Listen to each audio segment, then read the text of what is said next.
La belle époque, oh oh.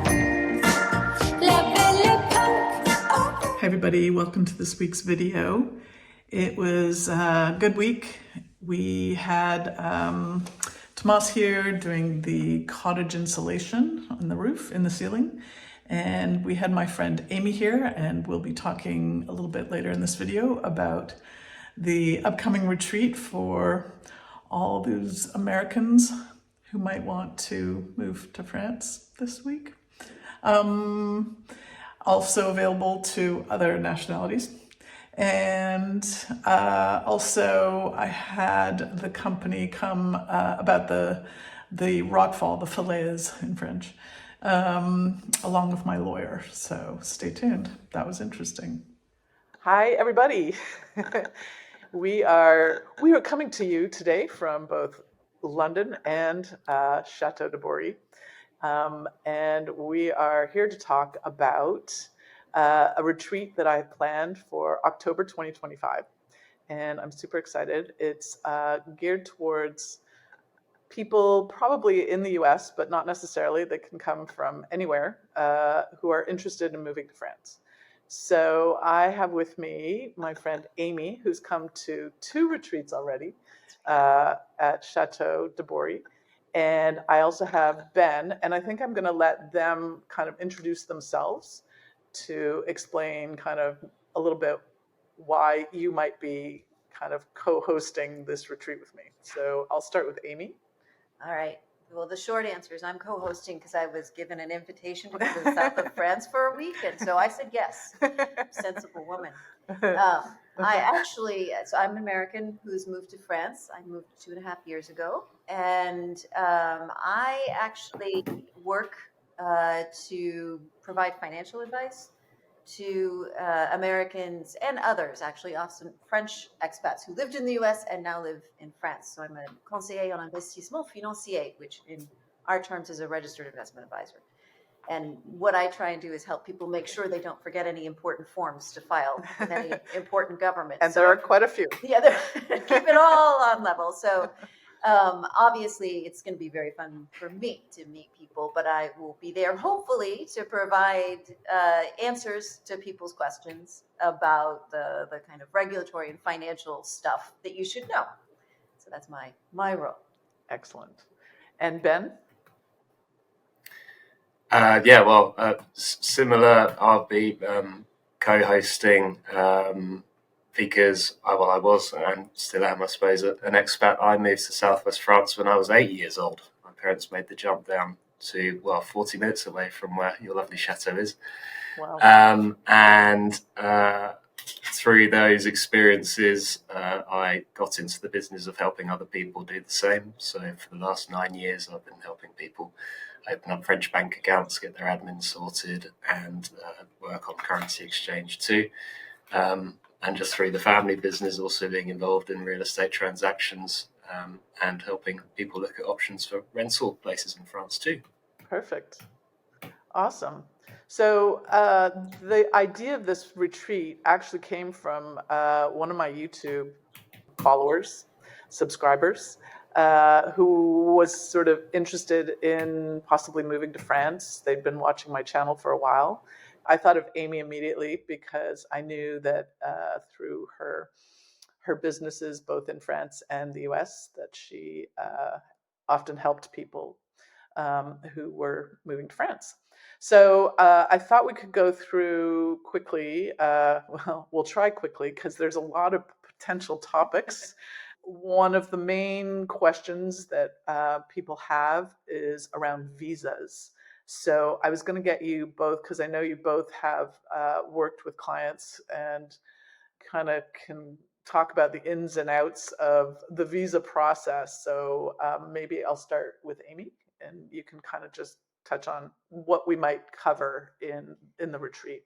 Yeah, I think Ben and I were talking about this because one of the things that happens when somebody from the US decides to move to any other country is they kind of project and assume that the difficulties with visas and immigration are going to be similar to what we'd have if you were coming to the US. And the good news is that's not true. The French government is not desperate to keep you out. and there's a variety of visas.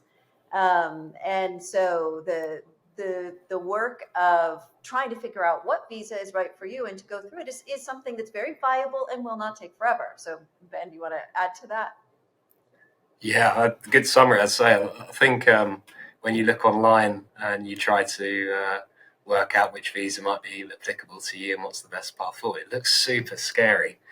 The wording of it's a bit confusing and it can feel a bit overwhelming. And I believe maybe we've all got in the back of our minds that, oh God, if we click the wrong box, it's game over. I'm on this blacklist and my dream for France is over. It's not, it's not true. It's really not that scary. And if you take the time to just read through it and, ask the right questions in the right places, you can do that. So I suppose that's part of what the retreat's about, Abby. Yeah. And I mean, it really depends on, your purpose of being in France. Do you want to work? Do you not want to work? Are you going to have children here? Are you not going to have children? Are you of retirement age? Are you not of retirement age? Like all of these things play into it, I think, as well. So we'll be talking about sort of the process, timing of things, the realities, because I think people just have, as you say, kind of false, they've heard things or they've gotten information and it's confusing, contradictory information. So it's kind of sorting through all that. And then another topic we'll be covering is sort of real estate and the ins and outs of buying real estate and selling real estate, I guess, in France. The process of buying real estate is essentially the same. It's just that there's a whole lot more steps involved. There's a whole lot more documents involved because, France loves their documents. So we'll be doing everything from sort of talking about the realities and working through what it is you're looking for in a property. To even maybe going, we're hoping that we'll be able to go and visit a property. And we were talking to Ben, and he has a friend who's actually basically a home inspector. Ben, do you want to carry on with that idea? Yeah. So the idea here is, so in France, when you buy properties, the notaire will ask for diagnostics, so reviews on properties, on energy ratings, and all that stuff. But what isn't covered in those things are the structural aspects of the property. And you come to a new country and you're trying to. Right. Well, as we know from your YouTube channel too, Right. And so hopefully we can get this property inspector to come along too, and he can give you guys a framework of how to go around a French property and understand what goes into planning permissions and any amendments you would like to be making further down the line. Yeah, I think that could be super valuable. Yeah, that'll be great. And then Amy kind of had the idea of, because a lot of people say like, I don't know where in France would be good, right? Like how do I work that out? And so to sort of come up with, well, I'll let you speak to that idea of. Yeah, we thought, moving to France sounds great. And then some people in their heads are picturing this idyllic French village, and some people are picturing Paris, and rarely, and sometimes Provence, but that's kind of it. But there's a lot to France. There are a lot of mid-sized cities and larger cities and small towns. And so what we wanted to do was have a small component to help you work through what you actually want, because do you want to be able to walk to the kids' school? Do you want to be able to walk to the bakery? Do you want farmland? And also the regions. The regions in France are really distinct, not just in terms of climate. I think there's 6 or 7 official climates in France that are all different. The landscapes are different. Mm-hmm. The accents are different. Some of the food is different. So we want to do a little bit to help you narrow down what you're really interested in. So we've been working on some. I've got some sheets that they're multiple choice. I believe multiple choice. Check. Yeah. So that we can all kind of hopefully come away from the retreat with a more specific idea of what you really want in your daily life and which regions or areas or types of towns might fit you better. Mm-hmm. Yeah, and then also similar to that, just the types of houses. I looked at so many. You have these like turrets in your brain. I have to have a turret. you, and then the more properties you visit, you begin to sort of like, oh, well, actually that quality is more important than this quality. And so kind of working through the things that are really important. In the end, I didn't get my turret, but I got a whole lot of other things that probably make more sense for me. Um, that's going to be kind of probably a fairly large topic during the retreat.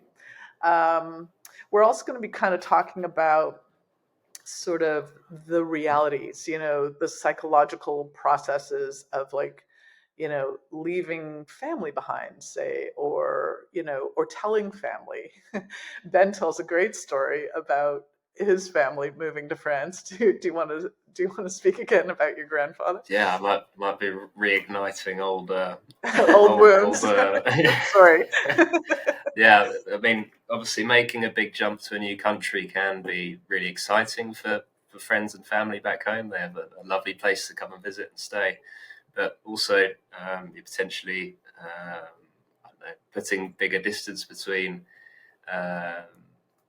grandparents and their grandchildren if you're moving over as a family, and so that there's awkward conversations to be had there. So famously, my parents left it last minute to tell one side of the family over a roast dinner a month out of us moving to France, and that clearly didn't go very well for a little while. But there's ways, that I think it's such a great topic to have in this retreat is potentially walking out with a bit more of a toolkit to emotionally have those conversations. Yeah, exactly. And approach it in the best possible way. Yeah. And then just to talk about the realities of like, how much French do I need? And we will be kind of, not having French lessons per se, but definitely kind of giving you a sense of some of the important phrases when it comes to opening a bank account. We'll definitely talk about the realities of how much French you need and, what makes sense. Like lots of people come and speak none of the language, like zero French. And even then it's possible, right? I mean, you've got clients who... Yeah, absolutely. And it's, it's one of those things where you pick up certain things really quickly, just in your day-to-day interactions with trying to buy your groceries. And then there's sort of levels of how engaged you are. And France is one of those countries where you do want to speak the language eventually to be engaged. I think there are communities in other countries that are not English speaking where you can feel like you have a full community without really speaking the language. That is not the case here. You want to learn, but it's okay to start with nothing. And the French are ridiculously patient about it. They are. They are very happy for you to be trying. Yeah. And you'll get lots of support. So you shouldn't be stressed about that. Yeah. But you should be aware that you're going to be trying to learn before you come maybe, but certainly while you're here. Yeah. And also just the little conventions, like you always say bonjour every time. Even if you're walking into a waiting room filled with people, you walk in and say bonjour. Everybody else says bonjour as well. It's that kind of thing. You walk into a shop, you always say bonjour. So just some of the little niceties that are actually lovely in France. Yeah. So that'll be good. Then we're going to be talking about some of the financial matters. So taxes, the moving of money, bank accounts. And Ben has a lot of experience with these fun topics. Go, Ben, go. Fun topics. Yeah, the trick on that side is quite often just realizing just as much as there's a language barrier and a cultural barrier to this move, it applies in the way your expectations around how these services should run and how you need to approach them, because things can take longer, certainly in France, and each challenge will often be you'll be faced with the wrong answer initially from people, and it will feel like it's a closed door, but it's just that it's done slightly differently. Right. And so hopefully on this retreat can show you how to break these steps down and make and Ben's business is you actually help people to open bank accounts and utility accounts and that kind of thing.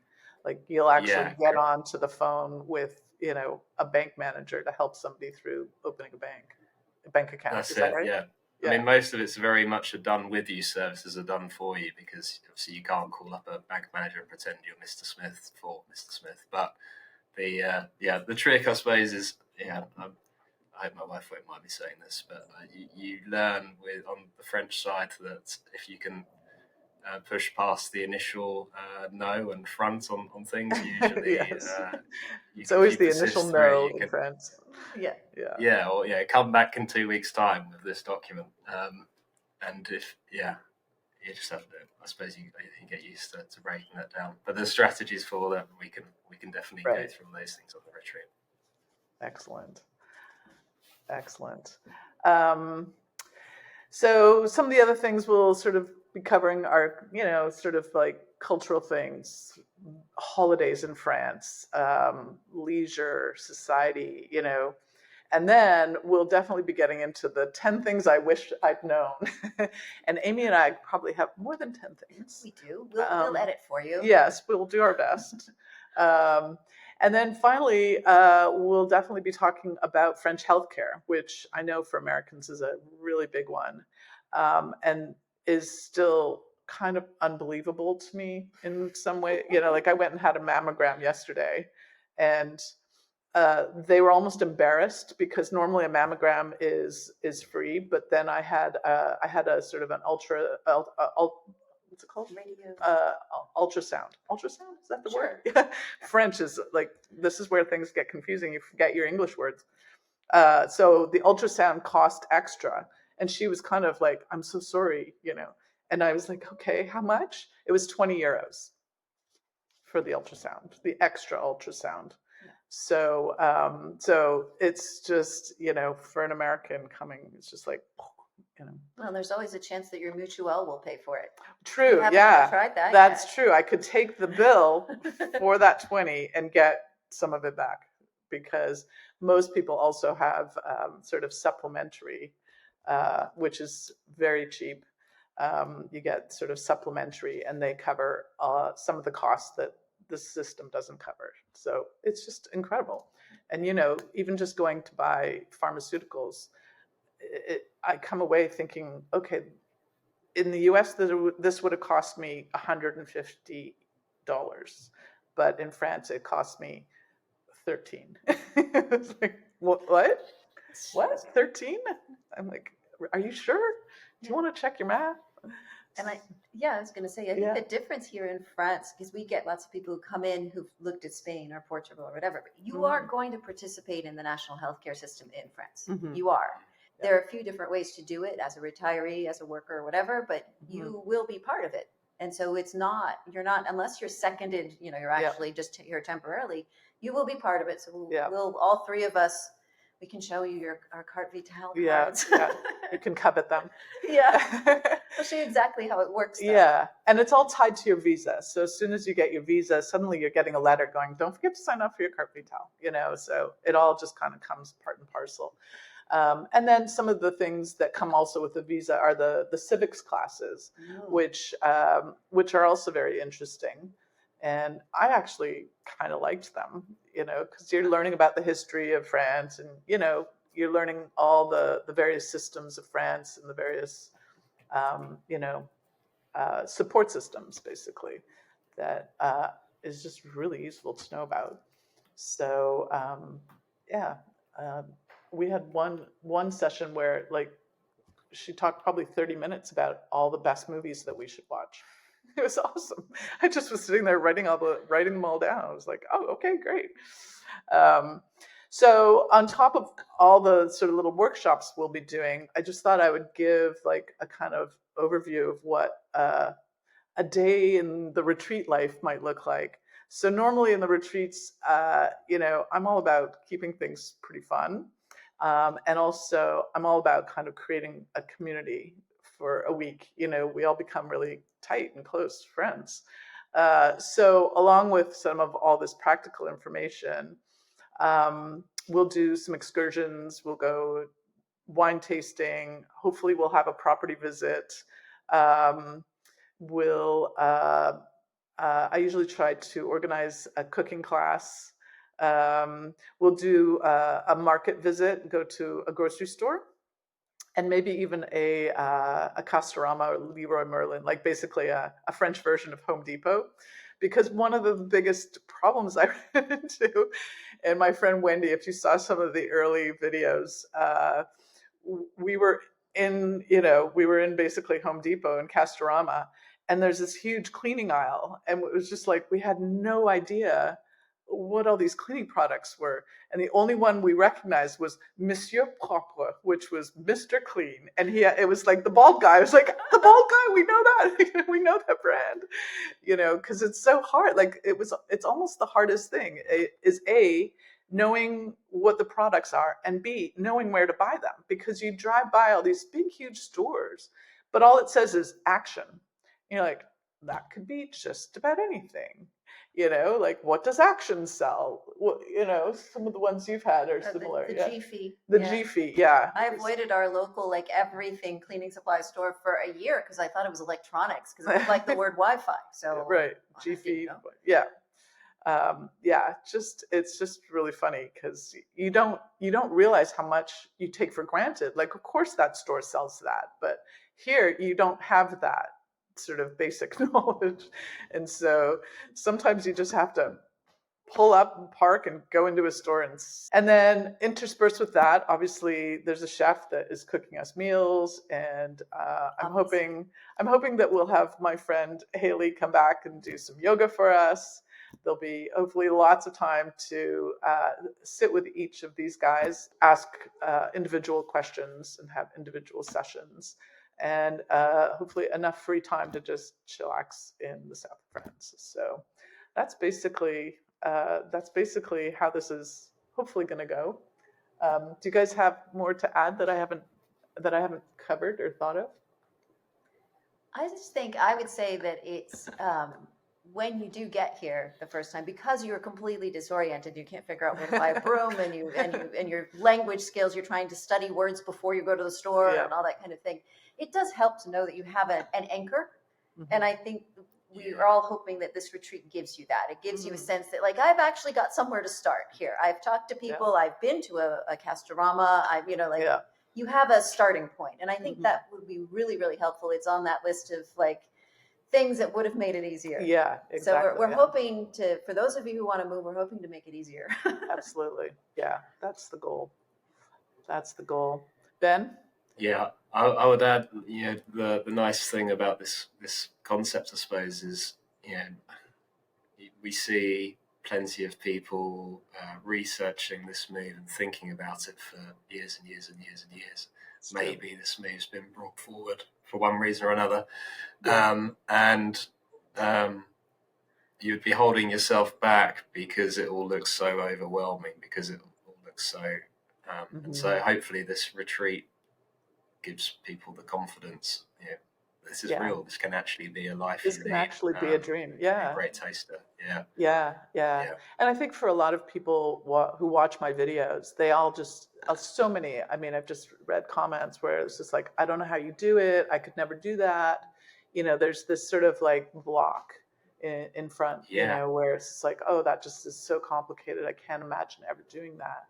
But I think for people who if they can just get through that block that's holding them back, and I think a lot of the information we'll be covering here would be that. So if you have any interest at all, and if nothing else, you get a really fun trip to France, and you get to meet a bunch of really cool people. So you kind of got nothing to lose if you come.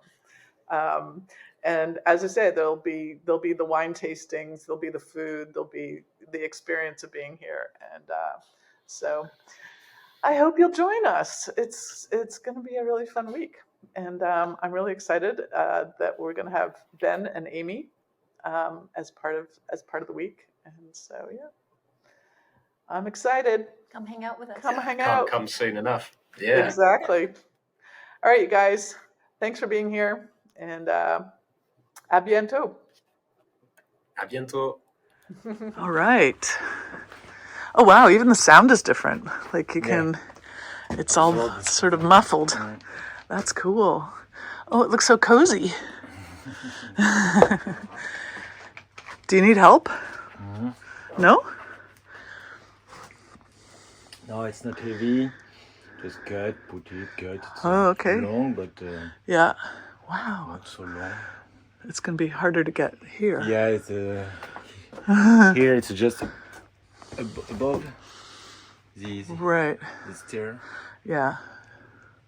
Yeah, I think I'm gonna Put some sticks something across, here yeah. and, the ladder. Yeah. Is that sturdy though? Oh yeah, from Okay. I'm not heavy. Very cool. Very cool. It looks like we have more insulation than ceiling. Does some of this go downstairs too? No, everything. It's just because we have two Two two layers? layers. Here, 120 centimeters, another one 10.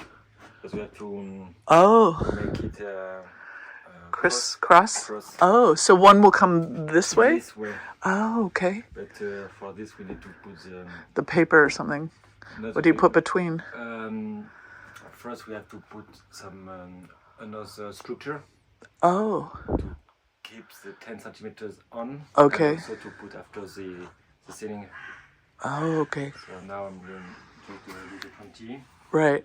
And after we're going to decide what kind of structure we do, if we do in wood or in iron, like for the dry, same as the dry wall. Oh, okay. Right. Let's decide. Hmm. Like I do this like this, we can have more space here. Oh, okay. Yeah. And And why do you have to do 2 layers? because when you do just if you don't cross it, you can have something like this, and here, and the middle, you can have the hair pass. Oh. Put it like this, and after Oh, so you do it like another bricks. one, Oh, I like see. this, the air can't Oh, wow. Okay. Got it, got pass. it. Why? If you want. If you want to be super Yeah. insulated. Yeah, but if you do just the same Yeah. thing, you're gonna lose maybe 20% of the isolation. Really? Wow.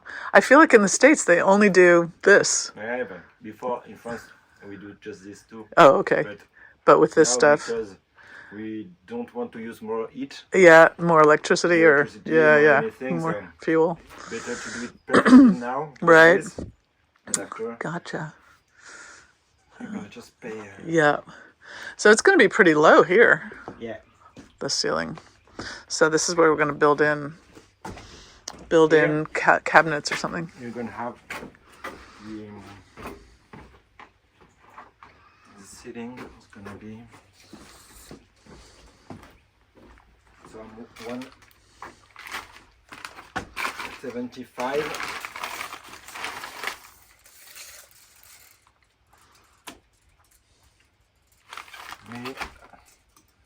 So it's 10 centimeters here. So here Right. it's gonna be. I'm gonna work until here. Yeah, and and I hit. touch Yeah. the ceiling. Right. So Yeah. more side. It's basically going to come down below that beam. Right? Yeah, it's gonna be like It's going to this. be to here, all Yeah. the way up. It's going to cut. It's going to basically be these 2 beams. Oh, The not lower end of this. less, le- right, because here you've got 22. Oh, okay. So it's going to be 10. 10, Okay. 12 because you have 10 centimeters of the beam here. Okay. So it's like you're gonna have a little bit less than maybe 90 centimeters here for makes the storage. Yeah. Yeah. 90 centimeters. Okay. So you're gonna lost. Yeah. 90. But we would have lost it anyway. And then we put this in these as well, right? Yeah. Okay. Closing the wall. with Yeah. this. Yeah. Cool. Fun. Oh, it's going to be such a nice studio. I'm so excited to have the studio done.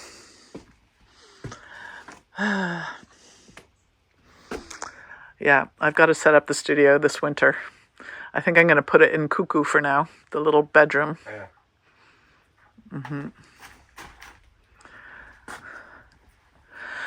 All right, so you've got the first layer all done. That looks good. And now you have to do the second cross layer.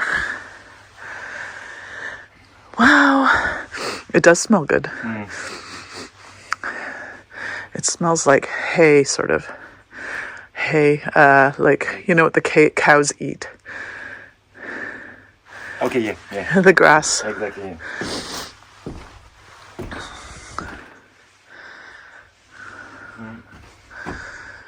Very cool. Prochaine étape, we're gonna put some wood 10 centimeter Okay, down, okay. and I'm gonna put the little one, this one. Oh, like this. so there's thinner ones. Yeah, thinner, like the Yeah. 10 centimeters. Okay. You have 20 and 10, 30 centimeters. Yeah. So the wood, you're gonna have space between the wood. Gonna put like Yep. this, and after with the wood here, we're gonna put the ceiling on. Okay. We can do it with metal, but it's gonna cost more, and wood is always better, Yeah. nicer.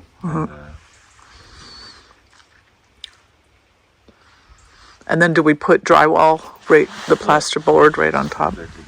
Or you can do whatever you want on this. You know, my cinema it's in wood. Oh, okay. You can also do in wood. Oh, okay. Maybe have one wood, one dry wall. Drywall, yeah. See what you want. All right. Wood can be cozy also. Could be, yeah. Yeah. Yeah, it'd be nice. I guess it would be more expensive, of course. Not always. No? For my ceiling, I think I paid, it was €3 for square meters, the wood, and the drywall, it's like 4 or 5. Oh, So Huh, that's not it was bad. very good. I had a very good price, but well, because I need light here, it would have to be white no matter what I do. So if I get wood, Yeah, I'm going to paint it white. So I may as well just do, yeah, drywall. yeah. Well, whatever's cheapest. I can always paint the wood if it's cheaper. Yeah. Well, I think it's gonna be almost the same between the wood Okay. and plaster and drywall. Drywall is quicker to install Yeah. because it's directly 3 square meters. Yeah, true. But then you have to have one of those things, Yeah. those lifts that hold it up. I have one at home. Oh, do you? Of course you do. Okay. Okay. Well, we just had the company here that did the work. We'll air quote the word work on the fellahs. I don't know if you can see it behind me there. And I also had my lawyer here. And so the lawyer came ahead of time and we all took a look. And so we had a plan of what we were going to do. And essentially what I wanted was to, I paid a deposit for the work. I can't remember what it was, probably 20% or so. So I don't know, it's about 4,500 euros. And so, and they did do some work, they took some of the trees. Here, I'm going to turn around and walk over there. They took some of the trees down and, they did take a few of the blocks down. Unfortunately, they were just, blocks maybe the size of a washing machine, not the size of, half a football field. And so, I don't know if you can see. So there were trees like kind of up here, and they topped this tree up here, and so it was interesting because then the company guys came. It was the owner of the company and a woman that had come and sort of done all of the geological determination as to what was going to happen, and she was the one who was basically saying that what they had done was what they said they were going to do. So there was a long discussion at the table, and, the guy was very smug. I was struggling to follow all the French that was going on, But at one point, I actually said to him, because I had never seen him before. This was the first time I'd ever seen him. And so at one point in the conversation, I said, like, have you even seen the Falaz? Have you even seen the fall, the rock fall? And because it was very clear that he had no idea kind of the scale to which we were dealing with. Anyway, he was still pretty smug and, you know, walking around with this woman that was his geologist or whatever. And then they went up above and saw the crevasse, you know, where it's kind of so much has come down. And honestly, they made the crevasse worse by the work that they did, to the point that I think it's even more dangerous than it was before.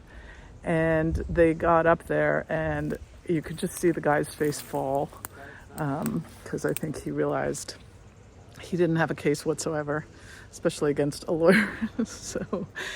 So the good news is that they are just walking away. So we're calling it even. I have paid $4,500 for, you know, them taking down the trees and taking down some of the rock, and that they're going to walk away, and I'm not going to have to pay them any more money. So it frees us up to now hire a good company who will hopefully do the job correctly. I think Tomas is going to do some of the clearing that, you know, that he feels capable of doing, and so that could potentially save a little bit of money. But you know, he obviously has to be safe about doing that. So anyway, it's a big weight off. So I'm very happy as to how it transpired. And oh boy, the guy who came in so smug at the beginning left with his tail between his legs. It was almost sad. He was a really young guy, and yeah, he was obviously a bit of, I don't know, I felt like he was a bit of a schemer, but can't really say that for sure. Who knows? Maybe he was just trying to do his very best. I don't know. So that's where we're at. The Falaz, the Falaz saga continues. So there we go.